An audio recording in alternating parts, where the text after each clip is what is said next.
suis à Bruxelles, je suis dans les studios de la RCF, à l'invitation de Bou Bounader que vous connaissez tous bien, que les Français connaissent un peu moins bien, et il faut présenter Bou parce que Bou est une jolie rencontre, empreinte d'humanité, de vraie bienveillance, je peux le dire. Alors c'est un challenge parce que c'est l'intervieweur qui est interviewé, donc j'ai un vrai challenge sur les épaules. Alors c'est vrai que Bou, c'est ce que vous m'avez inspiré à moi et aux auteurs du réseau qui ont eu le plaisir de finir devant votre micro. Alors je suis ravie aujourd'hui d'inverser les rôles bien modestement. Il faudrait une bonne vingtaine de minutes pour dresser votre portrait tant vous êtes ici et ailleurs. Non, c'est vrai, vous êtes à la base enseignant. Oui. Je dis à la base car vous êtes écrivain. Je crois qu'il y a 12 romans à ce jour. Metteur en scène, éditeur, chroniqueur, conférencier, professeur. Vous mettez en avant les auteurs et vos coups de cœur littéraires dans différentes émissions. Alors quelques-unes, Chroniques à la page sur BXFM, Les Belles Lettres Belges sur RCF Bruxelles, Escapade littéraire sur RCF Sud Belgique et Passion littéraire sur Passion FM. Vous êtes aussi chroniqueur sur SIS Radio, à la RTBF, Vivacité. Et n'en jetez plus. Autre combat aussi qui est le vôtre, vous dénoncez la violence à l'école, le harcèlement, et puis vous êtes un mari et un papa de combien de petits bouts de chou? 5 enfants au total. Ouais, quelle merveille, quel beau travail. Vous avez aussi créé votre propre maison d'édition, Accro d'Accro Livres. Qui n'existe plus malheureusement. Qui n'existe plus, mince. C'est un beau projet. C'est un beau projet, vous le définissiez d'ailleurs comme un centre littéraire, un nouveau concept. Ouais. Alors pourquoi vous êtes lancé dans cette activité et pourquoi elle a malheureusement pris fin? Alors déjà, vous voyez, je rencontrais énormément d'auteurs qui ne savaient pas à qui s'adresser pour être accueillis dans une maison d'édition. Puis c'est un petit peu la croix et la bannière d'être édité. Puis il y a ce rêve d'être auteur peut-être connu, et donc la démarche de beaucoup d'auteurs, c'est de se dire j'écris un livre, j'ai envie de rentrer dans une grande maison d'édition, d'être connu. J'avais des gens qui me disaient tout de suite, qui me parlaient de droit d'auteur avant même du livre. Et donc j'ai dit mais on va pas gagner sa vie sauf si on est un auteur reconnu, et il faut pour cela vendre des centaines de milliers d'exemplaires. Donc mais je veux bien créer une maison d'édition familiale, humaine, où on travaille avec les auteurs, où on publie de belles histoires à partager, etc., etc. Et voilà, l'aventure a tenu 6 ans. Elle s'est arrêtée elle s'est arrêtée pour une raison toute simple, la raison financière. Puisqu'il n'y a qu'une seule poche. Et je ne connais pas de maison d'édition qui arrive à vivre honnêtement. Et donc, voilà, avec quasi aucun regret. Il y a des amitiés qui sont restées. Peut-être les regrets sont plus humains de certaines amitiés qui se sont arrêtées net. Et voilà, il n'y a plus de son. On parlait du silence tout à l'heure. Il y a un grand silence. Mais aucun regret d'avoir fait plaisir à beaucoup d'auteurs, plus d'une trentaine, plus de 100 publications. Et beaucoup de lecteurs ravis, conquis, positifs. Donc voilà, et donc c'est bien. C'était une partie de ma vie, très content. Et c'était une question qui s'était posée pour vous aussi quand vous avez voulu écrire. Est-ce que vous vous êtes posé la question de savoir si vous y alliez seul ou si vous alliez vous aussi, et malgré votre notoriété, taper à de nombreuses portes? Comme en tant qu'auteur? Oui, en tant qu'auteur. Oui, j'ai eu des expériences malheureuses, évidemment, comme tout premier. On essaye, et puis on y croit, on reçoit des réponses positives. Et puis, j'ai profité du projet éditorial pour me faire publier, mais je ne voulais pas faire de l'auto-édition. Et donc, je rentrais dans les mêmes critères que les autres auteurs. Donc voilà. Et souvent, les auteurs passaient avant moi. On connaît bien ça. Il y a eu aussi une histoire de librairie associée aussi. Oui. Vous avez été libraire à vos minutes perdues. Alors, toujours. Donc, j'ai créé vraiment une librairie. C'est ma chère et tendre épouse qui en gère le quotidien. Et donc, la librairie a cela de particulier qu'elle est dans notre maison. Donc, il n'y a pas de vitrine. Les gens doivent pousser la porte et ils découvrent un havre de livres. Et ça étonne chaque personne qui pousse la porte, qui ne connaît pas le lieu, qui se dit mais c'est incroyable, c'est génial ici. Et c'est vraiment bookshop, il n'y a que des livres. On fait pas la presse, on fait pas les magazines, on fait pas les jeux de loterie, etc. C'est que des livres et on peut tout avoir puisqu'on est considéré comme une vraie librairie et on est client chez tous les distributeurs. Alors, libraire, c'est aussi un sacerdoce, hein, comme les éditeurs. Oui. Donc, décidément, la passion l'emporte sur le reste, quoi, sur les poches notamment. Voilà. Alors, ce que moi, je donne comme coup de main à mon épouse, évidemment, elle fait le quotidien, elle accueille les clients, elle travaille sur la vente, le rangement, etc., les inventaires. Je fais surtout la tournée des distributeurs pour aller récupérer les commandes pour faciliter. Donc, on essaye d'être très local. Le moins possible d'émissions CO2, sans trop se forcer, mais on le fait puisque voilà, il y a quelques distributeurs, on peut pas faire autrement puisqu'on est livré parce qu'ils sont beaucoup trop loin. Et on travaille très fort sur la commande des clients puisque on n'a pas non plus la place et les grandes finances pour jouer avec des grandes quantités, mais voilà, les clients sont contents, ils sont habitués, ils savent que s'il n'y a pas de livre, on le commande et ils sont patients. Voilà. C'est formidable, j'adore cette aventure. Alors, parmi toutes ces casquettes, est-ce qu'il y en a une qui occupe plus vos journées que d'autres? Et si vous deviez vous définir, vous vous définiriez avec laquelle? Est-ce qu'il y en a vraiment une qui passe au-dessus des autres? C'est difficile à répondre. Le mot qui me vient directement pour répondre à cette question, peut-être en partie, c'est organisation. Et en fait, je suis assez connu par mes étudiants et par les gens qui m'entourent, qui se posent la question de savoir comment j'arrive à tout faire. Oui, on se pose tous cette question. Eh bien, c'est le mot organisation. Donc, il m'arrive de lire, par exemple, pour la lecture, parce que j'adore lire, et puis j'ai besoin de beaucoup de matière pour les chroniques, de lire jusqu'à 3-4 livres en même temps. Mais le dernier week-end ici, j'en ai terminé 3. Et je les ai commencés à partir du mercredi. Et donc, le dimanche, j'avais terminé 3 romans. Mais je triche un peu, puisque j'en écoute un sur les 3. Les attachés de presse et les éditeurs m'envoient gentiment le format PDF que je mets dans une application et que j'écoute en voiture. Donc j'écoute, alors je dois faire un effort extrême de mémorisation parce que quand je lis, j'écris. Bien sûr. Et donc je prépare voilà, les mots, les questions, il y a des questions qui me viennent. Je note toutes les références musicales puisqu'elles viennent alimenter, illustrer les émissions. Et du coup, voilà, et j'en lis 2. Alors c'était assez anecdotique. Vendredi dernier, j'ai oublié un livre d'un côté puisque je travaillais encore pour une association. Je rentre à la maison parce que j'avais terminé le placement et donc je me dis j'ai une pause de 3 heures, je vais rentrer pour lire et je dis ah mince j'ai oublié mon bouquin, donc j'en ai commencé un autre vendredi et que j'ai terminé et que j'ai même chroniqué lundi en direct. Quelle efficacité. Mais donc voilà, mais ce qui me passionne c'est écrire et j'écris pour tout le monde, c'est-à-dire en tant qu'enseignant. J'écris pour la remise des diplômes, un petit discours, une petite bafouille. Dernièrement, on avait 2 journées entre enseignants, journée pédagogique, et il était important pour moi de communiquer un texte sur la communication. Parce que je trouvais qu'elle faisait défaut, qu'elle était un peu blessée, qu'elle était malmenée, notre communication. Et donc j'ai partagé un texte avec tous mes collègues, et je leur ai lu un texte sur la communication. Alors, il y a autre chose que dans votre CV qui est le Salon international du livre au féminin. Ah, une grande aventure. Que vous avez présidé et créé. Alors, moi, j'aime bien l'idée de ne pas rester dans cette entre soi et d'avoir un homme pour promouvoir la littérature féminine. Alors, c'est un rendez-vous que vous avez créé, si je dis pas de bêtises, mais avec quelle motivation? J'avais envie d'organiser un salon récurrent, littéraire. J'en ai créé 2, en fait. Ce salon-là, Elle se livre, qui se faisait chaque année à Braine-l'Alleud. Et je voulais trouver un thème porteur. Et c'est difficile. Vincent Engel me disait, il ne faut pas toujours nous mettre dans des cases ou mettre les choses dans les cahiers. Et il a tout à fait raison, parce qu'avec cette expérience, je me suis dit, mais je ne veux pas trouver un thème racoleur, mais un thème rassembleur, fédérateur. Et bien, c'est difficile. C'est vraiment difficile. Je me suis battu pendant 5 ans pour avoir un constat où tout le monde dit c'est chouette, mais personne ne vient. Mais en plus, est-ce que vous avez été accepté en tant qu'homme? Oui, ça oui. Non, mais c'est pas évident parce que vous pouvez vous heurter à des féministes un peu agressifs. Alors, c'était pas du tout un salon féministe, c'était un salon pour se dire, au lieu de parler des droits des femmes une seule journée par an, là, on s'installe tout un week-end, plus tous les jours, où on en parle autour de ce salon. Et il y a eu énormément d'énergie, de synergie, de collaboration. Ce salon était rempli en une demi-journée. On avait une 60aine d'auteurs, on avait des têtes d'affiche.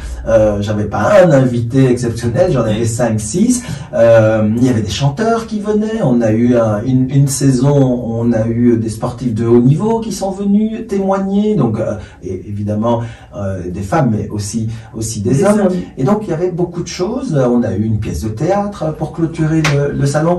Mais c'est le public. C'est le public qui ne répond pas. Et donc, on avait aussi quasi aucun moyen. Je faisais tout de ma poche.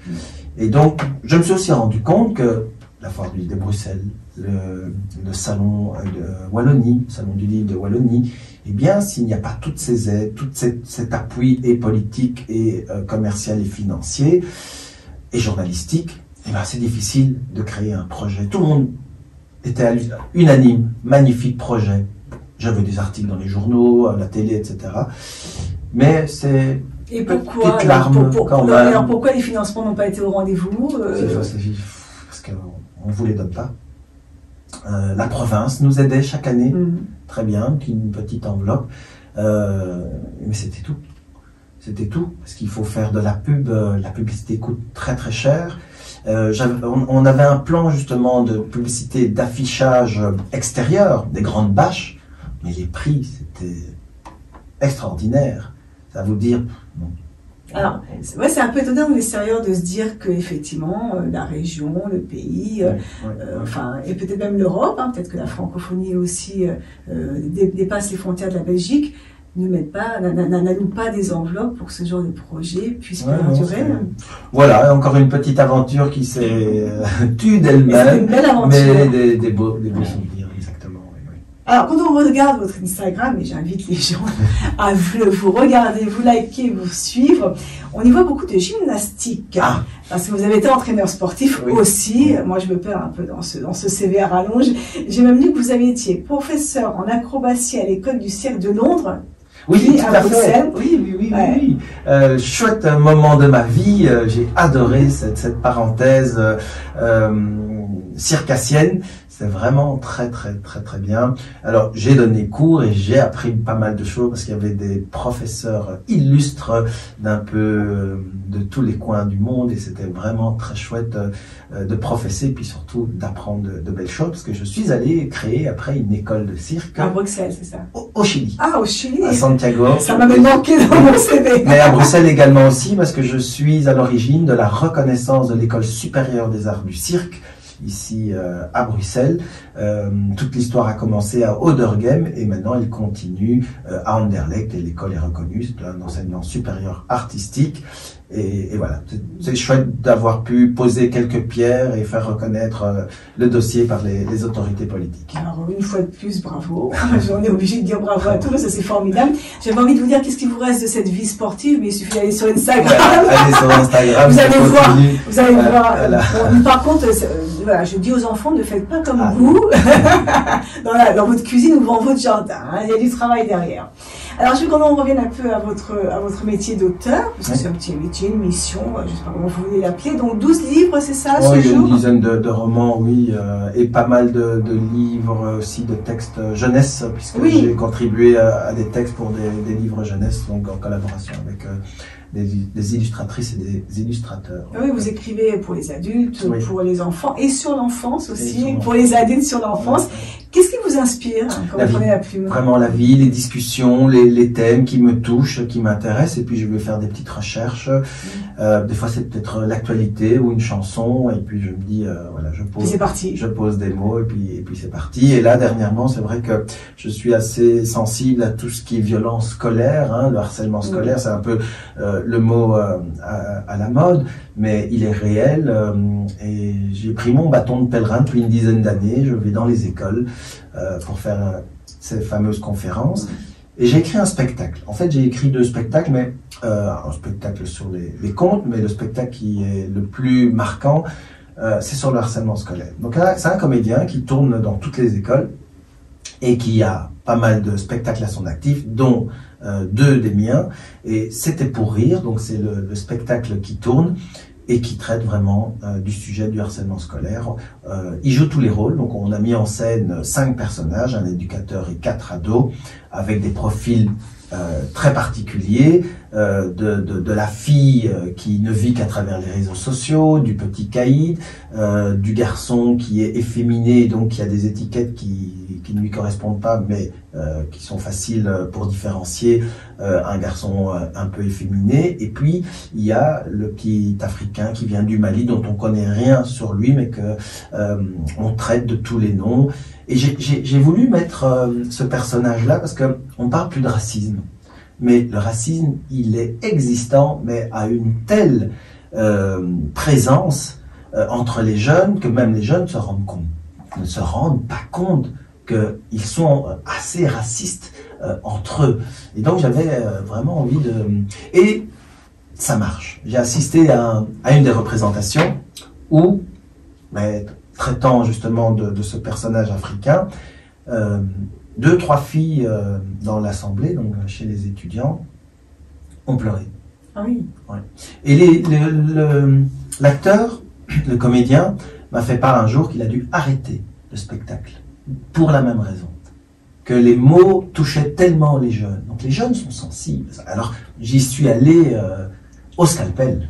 Oui, de toute façon, c'est du bourrage de crâne à la base. Je ne voulais pas... On peut dénoncer. Voilà, ouais. Je voulais pas embellir les choses, je voulais aller trash. Les jeunes disent des mots, mais c'est assez violent. Ouais, c'est très violent. Et dans les conférences, donc, c'était pour rire, c'est un spectacle. J'ai adapté, alors je suis allé à l'envers. J'ai adapté le spectacle en roman. Ça, c'est mon dernier roman qui vient de sortir, toujours avec le même titre, c'était pour rire. Je voulais un peu aller plus loin dans les personnages, puisque la finalité du roman, c'est le spectacle, c'est le lever de rideau, et donc je ne dévoile pas le spectacle. Je mets en scène des répétitions, etc., pour pointer les conflits entre les jeunes. Ce sont des jeunes qu'on a été recherchés dans les écoles. Moi, pour écrire ce spectacle, les jeunes, je les ai autour de moi. Et donc, je sais à qui j'ai pensé pour mes personnages. Et vous, en tant qu'enseignant, vous avez été confronté à des situations Oui. graves qui ont déclenché peut-être un peu en dehors des Ah, j'ai des étudiants, par exemple, malheureusement, j'ai des étudiants suicidés. Wow. Donc, j'en ai connu. Et quand on apprend ces nouvelles-là, c'est dramatique. J'ai rencontré des parents dont les enfants se sont suicidés suite à ce fléau. Et là, en ce moment, je continue à remonter dans le sens contraire du courant. J'adapte mon texte en scénario. On attend la prochaine aventure, voilà. Mais c'est important et merci de le faire parce que voilà, en France aussi, on a eu un cas de suicide il n'y a pas longtemps d'un jeune de 13 ans et ça déchire le cœur. Enfin, c'est juste pas admissible. Est-ce que vous aurez le temps de vous ennuyer un peu? Oh, non, mais par contre, je vous parlais d'organisation, parce que c'est très très important de m'organiser. Et pour faire tout correctement, j'essaye de ne rien bâcler. Mais il y a des moments où j'ai pas envie. Et donc je m'organise à ne rien faire. C'est la clé voilà. de ne pas tomber dans le burn-out. Voilà, exactement, c'est ça aussi, parce que c'est une des questions qu'on me pose souvent sur le burn-out, sur le fatigue. Ben oui, j'en suis conscient, je travaille beaucoup et je sais m'arrêter. Mais c'est un tel plaisir. En fait, je ne travaille pas. Je ne travaille pas un seul instant de mes journées. Ce non-travail voilà. peut être effectivement voilà. fatigant, stressant, harassant. Donc, tout ce que je fais, j'aime et j'essaye en tout cas d'être toujours positif. Et quand j'ai un coup de gueule à faire, je le fais. Parce que j'ai pas envie que ça reste à la C'est très bien. Qu'est-ce que vous aimeriez faire de plus, de différent? Qu'est-ce qui vous manque aujourd'hui? Les médias, c'était mon rêve. Je suis vraiment content de pouvoir aller dans différentes radios et même des radios nationales. Je rencontre des gens bienveillants, du partage. Je pense qu'ils me renvoient leur joie aussi. C'est ce qui me motive. Eh bien, il y a quelque chose que je rêve de faire. Peut-être 2 choses, mais c'est l'écran, c'est la télé, le cinéma. Et donc, je ne sais pas, ça m'attire vraiment. Pas forcément le théâtre, hein, mais vraiment le cinéma, parce que je sais que le cinéma, il faut répéter, etc. Et tout. Je ne sais pas, pourquoi peut-être que le théâtre, j'ai peut-être quelque chose... mais la vie ne fait que commencer, il y a tant de choses à faire. Mais donc, c'est encore... bon, je voulais être pilote d'hélicoptère, mais ça, je pense que je n'y arriverai pas.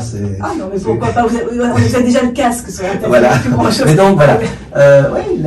La télé, le cinéma, un tout petit peu de télé, hein, puisque l'émission du samedi matin, c'est diffusé radio et télé en même temps. Mais voilà, faire vraiment de la télé proprement dite, animer quelque chose, et pourquoi pas jouer. J'aimerais bien avoir un rôle, avoir quelque chose. Voilà, je regrette qu'on ne voit pas votre visage et plein de lumière, donc on va faire passer le message. Avec plaisir. Vous êtes enseignant. On en est où un peu de la lecture jeunesse, de la relation de la jeunesse au livre? Est-ce que ça repart un peu? Moi, je pense. Ouais. Les jeunes, on en voit beaucoup à la librairie. On a un public plutôt familial et je pense que la clé, ce sont les parents. Si les parents cultivent leurs enfants à travers la lecture, eh bien, c'est magique. Ça va tout seul. Et c'est de l'entretien journalier, tous les jours. On doit lire, on doit faire lire aux enfants. Et puis, la magie s'opère, ils vont aller eux-mêmes vers les livres, ils vont lire, ils vont ouvrir, ils vont anticiper certaines choses, des fois ils vont aller un peu trop vite. Mais quelle magie, quelle joie d'entendre son fils lire les premiers mots, reconnaître les premiers mots et surtout avoir le goût. On entend trop souvent « Ah, j'aime pas lire, ah, je dois lire ça pour l'école » et ça c'est dommage. Et donc, ce qui est triste aussi, c'est que certains enseignants font lire peut-être des livres que eux ont aimés, mais qui ne sont peut-être pas encore à la portée des jeunes élèves. Et du coup, j'ai l'impression que par maladresse, les jeunes, on les éloigne de la lecture, parce qu'on les dégoûte et on les oblige. Et j'ai une formule, à partir du moment où on choisit soi-même un livre et qu'on le lit sans obligation, c'est gagné. Puis il faut trouver le goût à la lecture et toutes les lectures, tous les genres littéraires sont bons à partir du moment où on commence à lire. Et ça, c'est important. Et on entend trop souvent, malheureusement de nouveau, je ne vais pas stigmatiser les collègues enseignants, mais on entend trop souvent, non, ça c'est pas de la lecture, non, ça c'est pas un livre. Je suis désolé. C'est comme ça qu'on lit des livres qui ne sont pas adaptés. On a tous lu les grands classiques à un âge où on n'était pas capable de les lire, et qu'aujourd'hui on se dit 50 ans après, je relirais bien du Proust ou du Balzac, parce qu'on n'était pas capable de lire à cet âge-là. Mais alors, là, dans ce que vous dites, est-ce que vous ne pensez pas que les parents se reposent un peu trop facilement sur les enseignants et sur l'école, et qu'ils font pas tous nécessairement ce travail en disant non, les parents, c'est à l'école finalement de faire aimer la lecture. Je ne crois pas, mais les parents, parce que il faut avoir des parents aussi lecteurs, il faut avoir des parents qui sont intéressés par la lecture. Je pense que c'est un passage obligé. On voit beaucoup de parents qui encouragent leurs enfants à venir choisir. Ah voilà, il veut se mettre à lire, on a besoin de vos conseils, et donc le parent est un appui, et ça c'est génial. Il y a des élèves qui viennent avec une liste et ils peuvent choisir, et là, ça fonctionne. Qu'on donne une liste ou qu'on donne des genres littéraires, et puis les enfants peuvent choisir. Ça fonctionne. Quand on impose trop de livres, trop de thèmes, ça marche un petit peu moins bien. On peut en imposer l'un ou l'autre, mais je pense qu'il faut donner aussi la liberté de choisir, et je pense que ça marchera beaucoup mieux pour avoir des lecteurs. Pour terminer, vous, qu'est-ce que vous souhaitez à vos enfants et aux enfants du monde? Aux enfants du monde et aux miens, ils font partie des enfants du monde. Et, déjà d'être heureux, parce que ça c'est important, d'être heureux tous les jours, de rire au moins 10 fois par jour, et de s'encourager, de s'écouter l'un l'autre, de partager. De parler, ça c'est important, de parler, de ne pas avoir envie des choses des autres, donc pour ça qu'il faut partager, de ne pas avoir de mauvaises compétitions malsaines, de ne pas vouloir être meilleur qu'un autre, d'être soi-même, de faire de son mieux, et je parlais tout à l'heure de communication, d'avoir aussi la meilleure communication positive tout le temps, tout le temps, tout le temps. voilà, d'être positif et d'être heureux, ça c'est vraiment important. Les enfants, vous avez entendu, tout ça c'est primordial pour être heureux et pour rendre les autres heureux. Merci vous d'avoir pris ce temps pour répondre aux questions. Et puis, bon, on vous retrouve bientôt. Ah oui, avec grand plaisir. Merci à vous, chère Sandrine. C'était très agréable. Merci vous. Bonne journée. Également, à bientôt.